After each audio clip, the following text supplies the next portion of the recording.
passenger side.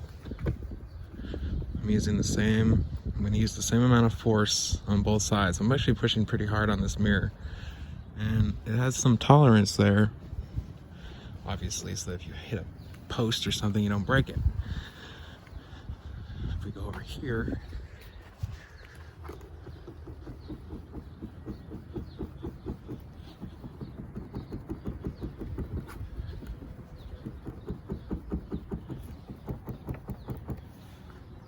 that's why this mirror shakes.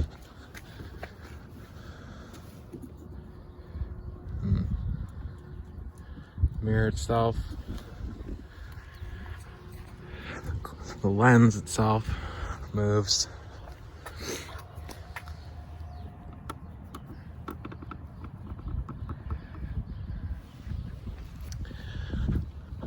A little bit, but I think it's the housing that's to blame here. They took off the motor in here has been replaced one time, but this, I mean, fuck.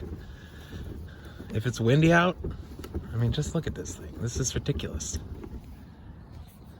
It's been windy lately. You know, you're driving down the freeway, and so like in your peripheral vision, that's all you see is just headlights shaking, and it's extremely distracting.